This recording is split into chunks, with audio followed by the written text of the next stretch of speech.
Yeah, hello everyone. Good evening. And in French we say bonsoir. Yes, I recently made a recording of this video, but I lost the video. And I think I should repeat it because I had done it on the live video, but I think let me also redo it in the audio version. And the title to this message is Embrace Your Uniqueness. Embrace your uniqueness. Oba mu Luganda nkiyite ntya? Like, oba, I don't know. I think we shall really understand it as I share, like, oba, embrace, oba kiriza chicholi, One, I want to share this video most especially in regard to the younger generation, to the young people out there, because at times most of us have failed in life, or most of us are into procrastination. Abantu bangi abaana abato mu mulembe guno balemereddwa okutandika ebintu kubanga they have not embraced their uniqueness. Tebamanyi nti bali unique, tebamanyi nti Katonda buli omu yamutonda n'ebirabo bye. No, there is something I tell myself or I tell the world out there. We have to know God created all of us unique, and he gave all of us perfect gifts and talents for his glory, to build his kingdom, to complement each other and not compete each other. Mukama fenna yatutonda, yatuwa ebirabo ebyenjawulo, buli omu yamuwa talanta ze lwakuba ayagala tubeere tufuule enseene ekifo ekirungi. We are all gifted uniquely and talented differently, and it is the reason we should not walk in comparisons or jealousy, because we are all gifted and talented uniquely to complement each other. Tulina okumanya nti ffenna buli omu Mukama yamutonda bulala mu ngeri ye lwakuba ffenna tetusobola kubeera kyekimu. Abantu, we have in Africa, our education systems wire us into thinking lwakuba toyina gano magezi ga kitabo oli musiru, which is so wrong. We live in a society or in the African setting where abantu abasinga tuwemalamu amaanyi ne tulowooza tuli basiru lwakuba tetumanyi bintu bya kitabo. We live in a setting where we are aware to think that doctors, the lawyers, the journalists, the engineers are the ones who have made it in life, but we only forget God has gifted all of us differently for his glory. And we are all gifted differently, not to walk in comparisons or jealousy, but to complement each other. Kyova olaba omu abeera engineer, omulaba n'abeera doctor, omulala n'abeera lawyer, kuba Katonda amanyi lawyer ajja kuyamba engineer ajja kuyamba doctor. But most of us have these mindsets of thinking, lwakuba sina a certain formal education, I am stupid, which is so wrong. Abazadde abasinga bamalamu abaana baabwe amaanyi tebazudde ebirabo byabwe lwakuba balowooza buli omu alina kubeera mu bitabo. Naye kye tutamanya, we are all gifted differently for God's glory and purposes. Nina ekintu kye neegamba mu mwaka gwange, I think it was I finished my A6 in 2007 or 2007. Naye nze yasembe Makerere College School mu mwaka gwange because I think I got 3 points. But when I sit down with my friends who have PhDs in law, whatever I do, they cannot do it. Kubanga nezula. Namanya my gifts and talents, and I have worked in my gifting, and it is why they find me, I'm very exceptional. Because we live in an education system or a society that wears us into believing because you have failed SST, because you have failed math, because you don't know biology, tomanyi chemistry, tomanyi science, oli musiru, ate nga si kituufu. Omuntu atamanyi math ayinza okuba strength ye eri mu history. Omuntu atamanyi history, strength ye ayinza okuba eri mu biology. But we live in an education system where we are aware to think it is only the lawyers, the doctors who are very bright, and some of us are stupid, which is wrong. There is something I speak to myself because I also got to know the truth. No, let me give an example. Here in the African setting, bwe tulaba abasiba enviiri bwe tulaba abalima tulowooza tebalina magezi because we have been wired to think abasiba enviiri tebaasoma abasomesa nasale tebaasoma but we only forget n'ekintu kyembuuza abantu looya asobola okusiba enviiri omusawo asobola okusiba enviiri kati waaki asiba enviiri omumalamu amaanyi oba omudisrespecting nga teyasoma kubanga kyekirabo kye. You know, and it is why I'm telling us, when we get to discover our different gifts and talents, we make this world a better place. You know, wachi alima oloza ye musiru, because God has gifted them with that skill of gardening. Yeah, you that journalist, can you do gardening as that person does it? Because it is their gift.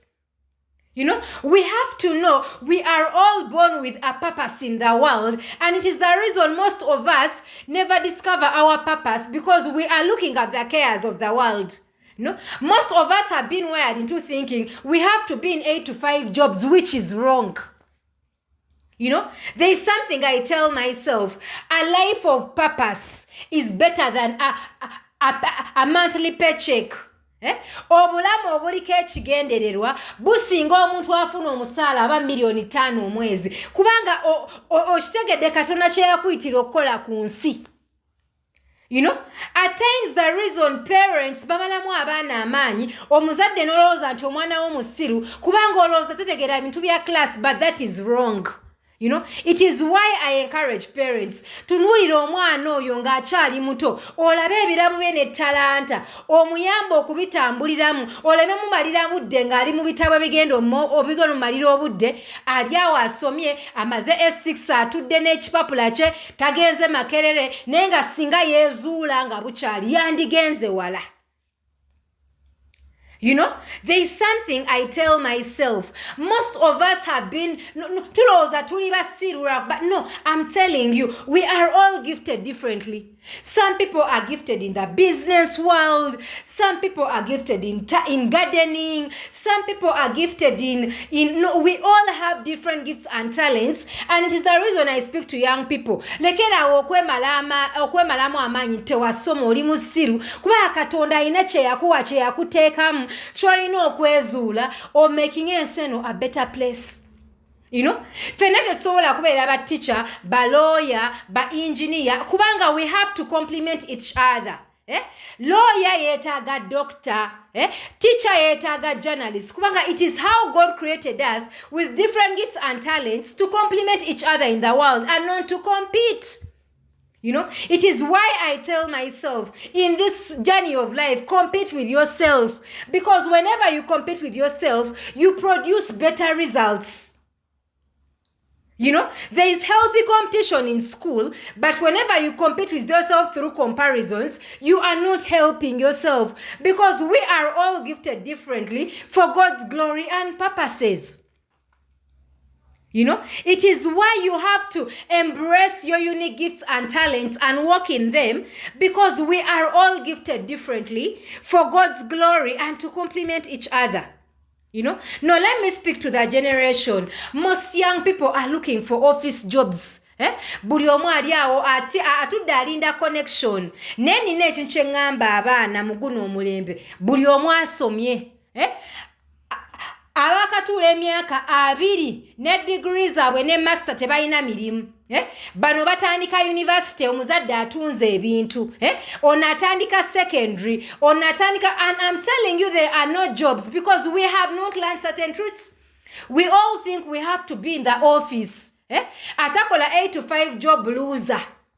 You know, netubeera mulembe abaana abavubuka basiba ku asiba ku simu. Nina ekintu kye ngamba banange nkyegamba data tazza magoba. Osiba ku TikTok, osiba ku Instagram, osiba ku Facebook, ofollowinga Shiba, Spice Diana, taina na chakuma, taina na buddebo. You know, we are following people who are draining us mentally. And at the end of the day, we are into depression as a generation, how we don't have jobs because we do not want to think. You know, we think everyone has to be in an office job. And it is why you see, you will sit with your degree, with your master's, with your diploma for 20 years, or because you are waiting for a connection. naye bakugamba okutandika empola okuyiiya tosobola ogamba toyina capital naye ng'ezadde towa buli lunaku oziina ezifollowinga Smaya Spice Diana ezifollowinga Shiba ezifollowinga ani atakuyinaako na budde. You know, it is why I'm speaking to that generation. Embrace your gift. If you have money to be on data, ngoina sente za data ezabulu lunaku. Wachi sente ez'okutandika wakati nero olinda capital. Ate nga agenda kuvaawa. You know? Because there is something I tell people when I go to schools. I go to Ndeje, I go to Makerere College. There is a difference between work and a job. If you do not have a job, look for work. Because the Bible says in Jeremiah chapter 28 verse 12, I will bless the work of your hands. Mukama agambye like emikolo gyafanaji wange omukisa. Woba toyina mulimu noonya ekyokola.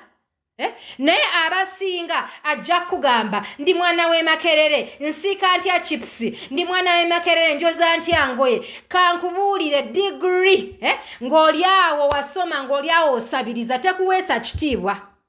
You know, ebitiibwa byo ebya degree ebya master ng'oli awo osabiriza muzaddewo tebikuweesa kitiibwa. Kyova olaba ngamba abaana mu mulembe guno buli we teeyigiriza kukola kankubuulire ojja kusigala nsi kwogerako oyali mwana wa mugagga naye ng'oli awo tolina ky'oliko. Kuba kyeŋŋamba abaana obugagga bw'omuzaddewo si bwe bubo. Neera ndowooza owulira mwana wa mugagga naawe olina okukola obubo. Kyova aliwo otayiga ekkola ojja kusigaza linnya nga basiba bakwogerako oyo mwana wa mugagga naye ng'anywa mwenge ku kyalo oyo mwana wa mugagga naye ng'ali mu njaga kuba gwe tomanyi kola. You know, however much your parent will leave you with property, you will only sell it because all you know is how to sit on your phone, is how to be on your laptop, is how to be on the TV and watch movies. And you don't want to work. You know, it is the Bible that says in Deuteronomy 28 verse 12, God will bless the work of our hands. If you don't have a job, look for work. You know, no, we live in a generation, oli ajja kugamba, nze mwana we Makerere banda batyanga nsaawo olujja. I'm telling you, you will not be proud of yourself ng'osabiriza. Naye ng'ojja genda osaawo olujja omuntu akuwe 15,000. Naye ng'oli awo bakanya kwogerako mwana yasoma mwana wa mugagga naye nga toyina ky'oliko. Why? Because God has said, I'll bless the work of your hands. If you are only seated every morning, what will God bless? Osiiba kubeera mu ssimu ye Katonda kikyanateekako omukisa. Agambye emikono gyaffe anaagiwanga omukisa. Tagambye emirimu gyaffe. He has not said he will bless our jobs. He has said he will bless our hands. But you wake up every day to keep on your phone. What is he going to bless when you are just doing nothing? You are just on your phone. You are following Spicy Diana. Now you're following. I don't know their names because some of us even don't have time for social media. What is God going to bless when you are seated doing nothing? Ne Mukama yakuwa ebirabo, yakuwa talanta, zoina okwezuulamu. And it's why you have to know we are all gifted uniquely for God's glory and purposes. You know, no, we live in a generation where as young people, we keep on our phones. Olya ina sente za data wa buli lunaku. Naye ng'ojja mugamba start small. Omanya I'm looking for capital.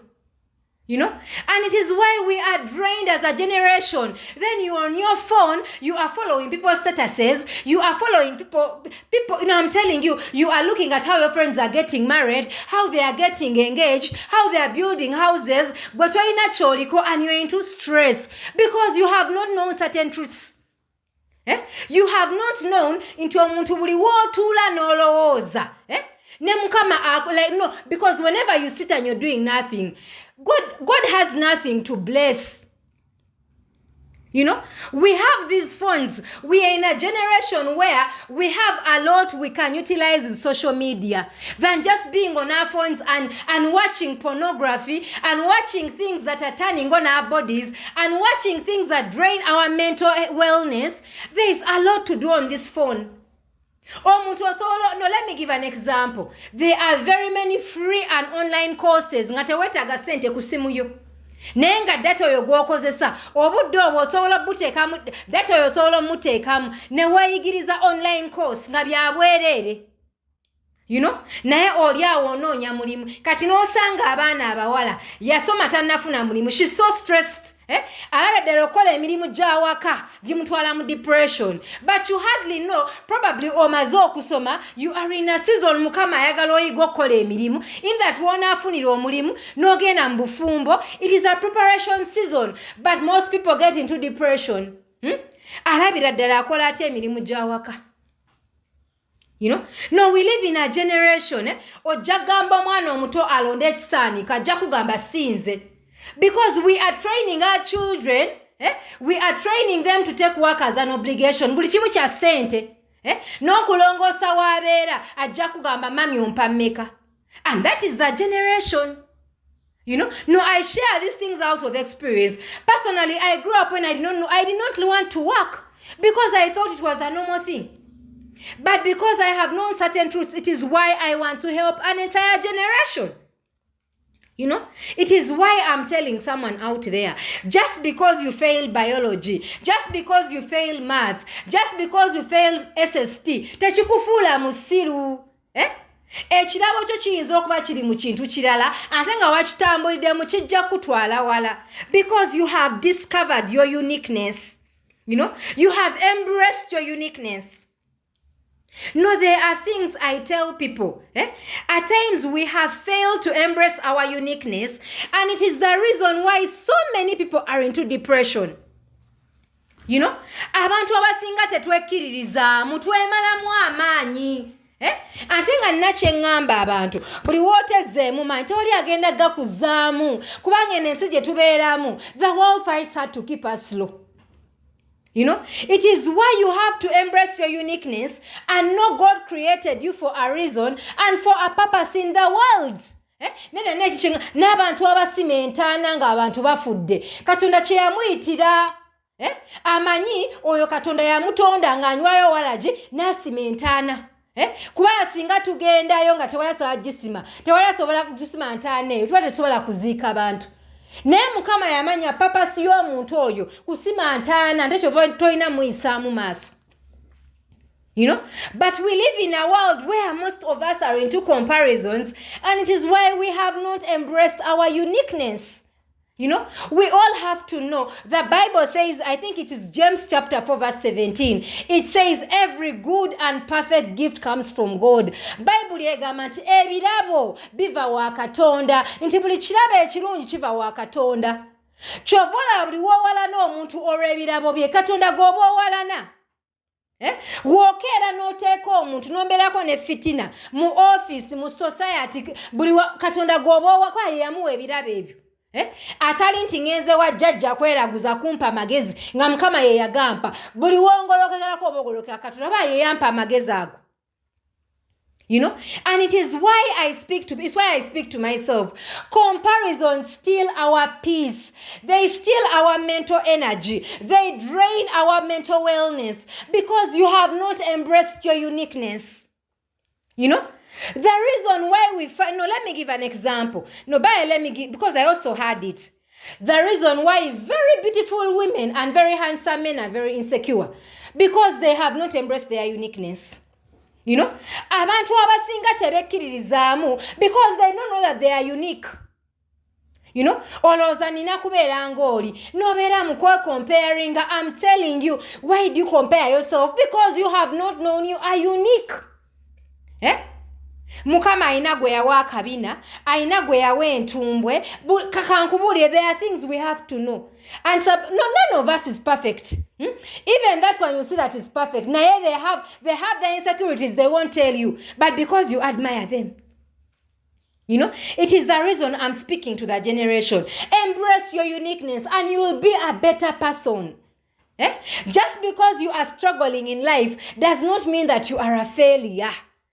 Because every form of success requires a certain level of struggle. It is why I tell myself every form of success requires preparation, it requires discipline, it requires consistency, and it is the reason I'll consistently minister on this channel without a following, without a comment, because I am looking at greater success. No, we have to know every never tulaba betwegomba balina bye bayitamu. The people betwegomba n'otunulira bannange ono aliwo ati you hardly know what they went through to get there. And it is the reason in your preparation season, teweemalamu maanyi, we are all gifted uniquely for God's glory and for God's purposes. It is the reason we have to know our giftings. No muntu alima, no muntu alunda katonda kyekirawo kyeyamuwa ate tolina mulaba nti ye wa wansi, because we are all gifted uniquely for God's glory and purposes. We cannot all be the same. We cannot all be lawyers.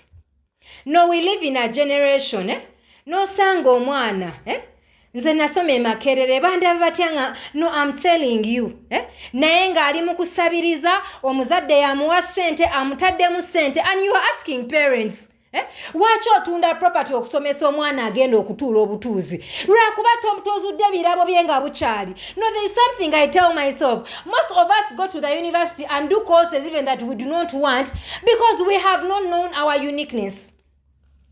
You know, our education systems have wired us to think we are dense because everyone has to be in books, but that is so wrong. You know, neda nekyo nkyengamba abantu nange nkyegamba. Masters oba degree, ng'oli mu kusabiriza tekuweesa kitiibwa. Kankubuulire ekitiibwa, there are things I tell people. Ekitiibwa ky'obeerako ng'osabiriza, it does not make you proud of yourself. Because at the end of the day, whenever you work and make your own money, you'll be proud of yourself. No, there are things we have to know. Whenever you do not have no kankubulire tonyigira kwa ne mu Bible mwebiri. Buli wota bera na sente sitegenda kwagala. Nga baganda bagamba abantu bagala ina. Kati okubeera mu kwekubagiza nze tewali anjagala bankyawa. My dear, wake up, you have to work. Because even the Bible says wealth brings many friends. It is why when you lose your job, everyone will walk away. Why? Because abantu bagala ina. Omuganda agamba omwavu ayagala nyina. You know? And it is the reason you have to work. Because we are living in a generation where so many young people are drained, they are stressed, they are looking for jobs, they are looking for connections because they have not embraced their uniqueness. You have not known your gifts and talents that could take you places. You know? Jaku chano yango tunule chenkola gogwemu amanyi. I'm telling you, God has given me my unique gifts and talents, and my talents azina kumalamu manyi. Kwa nawo ina byokola byesisobola. Neda, there are things we take for granted. Omuntu awayaring ennyumba, gwakola ebyokwogera osobola kubisobola. Omuntu akanika amazzi, gwe loyo osobola gakanika kati lwaki gwoba omulaba ng'owa wansi. Kati mulimu ebintu, when we get to know truths about them, tetulina ku disrespecting okwemala, because we are all unique for God's glory and purposes on earth to complement each other. You know, chobola twalina kwemala mu maanyi, nze nsiba enviiri, saasoma, saagala mwana wange naye nedda omwana we ayinza okuba kyekyo ekirabo kyo. Lwaki olowooza okusiba enviiri kikufuula loser? You are not a loser. It is your gift. You know, it is your gift that you should be proud of. But because we live in a setting where we are aware to believe, abasiba enviiri, bakazi ba saloon tebasoma, which is wrong. We all have different gifts and talents, and it is why I'm encouraging someone, embrace your uniqueness, embrace who you are, because when you embrace who you are, you make this world a better place. You have something to add to the world. You know, no, personally, I speak to myself. I have lived a life since Makerere College School. Neranze bonaba manyi no fornication. Mikwano jange jonna nera, I don't know, me, I don't have friends of my age. Because the gospel I preach tewali ajagala. Ne ogenda yonna, bampita no fornication, no sex before marriage. I am unique. I've embraced my uniqueness. No, I'm telling you, be unapologetic about yourself. Be unapologetic of who you are. Even if you speak things that turn heads around, things that make heads shake, let them shake as long as you are true to yourself. Be unapologetic of your value. The reason why most of us live so stressed in the world is because we are into people-pleasing games, and it is why we are so stressed. We have not learned to be ourselves. No, there is something I tell myself. Nze Veronica togenda kunsanga nti ngenze kuziika ku muntu ku kyalo mbulwa kuba njagala kyalo kundaba nedda. I will go and bury someone if I know the reason ekintu teyo nkwati in Africa we have it. Abantu they will go and bury someone. Abantu baziika abantu sinti alumiriddwa. Sinolusi talina kyammanyiiko naye ekizisa abantu ab'ekyalo bandabye, ab'okumulimu bandabye, abafamire bandabye. Okiraba omuntu ng'ekimutwala okuziika abantu mulaba. Omuntu ajja kuvuga amafuta agende eggulu naye ng'ayagala kumanya ab'okulimu baamulabye. Naye ng'ekimuziika esimusiza takwatiddwako naye bantu kumulaba, because we have not embraced our uniqueness. You know, there are things I'm telling you, whenever you are not be unapologetic about yourself, because whenever you're who you are not going to live stressed. You know, you won't live this because you're not pleasing anyone. Okiraba omuntu n'okwata nga toyina ssente n'ogenda mu church n'oteeka ssente mu kibbo naye nga toyina ssente, because abananga abantu bagenda kunasaalese ssente ngoza Katonda batamanyi toyina ssente. But you are doing it kubanga abantu banagamba batya nti siwaddeeyo ate n'amakanisa agakikozesa ne bakuswaza ne batambuza akabbo. I'm telling you, be true to yourself. When you are true to yourself, it is why the Bible says in Proverbs 29:25 that fearing people's opinions is a trap, is a snare, but trusting God is safety. Buli wobeerawo okutya abantu kye bakulowoozaako kankubulire katego, nera Bible ekita katego, because you have not embraced your uniqueness. You know? No, be unapologetic about yourself. Me, Veronica, I have lived a life where you will not silence me because of speaking the truth, as long as it is biblical. I have been given all names: Miss Perfect, Miss Judgy, fault fighting. It is okay. I am who I am, and I won't allow the world make me a different person because I'm fearing people's opinions. I have embraced my uniqueness. I stand for sexual purity. I stand for humility. I stand for Christ. I stand for love. I stand for legacy. My calling is not to impress people, but to impact people. It is the reason I tell people, wemba byenkugamba bikunyiiza kabikunyiize naye nga waliwo gwe biyamba. Because we live in a world where messages are taken personally. Everything is about people's stress, frustration, their problems, but they don't look at how many are being helped. Totunulira ono mwana muto atanamanya mazima. Totunulira muntu naye gwe weetunulira wekka. Omanyi alowooza atuukiridde kankubulire ne woonooyogera. It is okay, but I am unapologetic of who I am because I have embraced my uniqueness. You know? I know I am not special, but I am different. And it is that difference that makes a difference in the world. You know, it is why abantu bajja ne banneebaza n'osanga omuntu gwe wasanga emyaka n'akugamba Madam Veronica, nali ngenda mu lodge n'enkuloota ng'ongamba no fornication.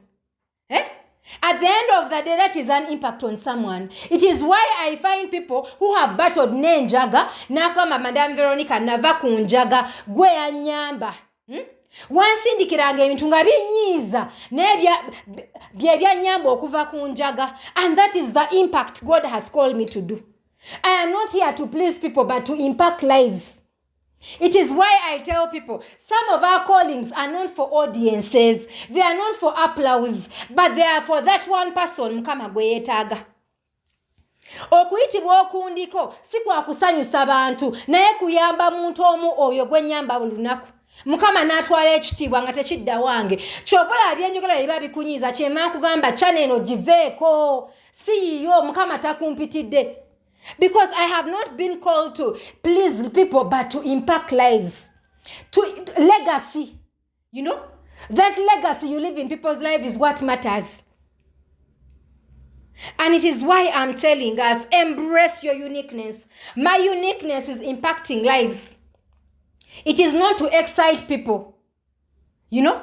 And this is why I have embraced my uniqueness, and I am unapologetic about myself. I am unapologetic as long as I'm true to myself. You know? Because purpose pays my bills, not applause. Popularity does not pay my bills, but purpose pays my bills. Your subscription does not pay my bills, but helping people is what pays my bills. Because I have seen the blessing, I have seen the true blessing come because of impacting lives. You know? And it is the reason, as I conclude this video, embrace your uniqueness. Embrace your uniqueness. Be unapologetic of who you are.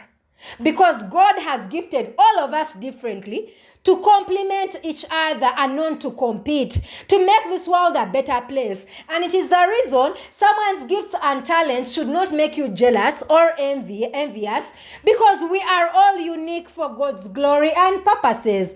Thank you very much for listening.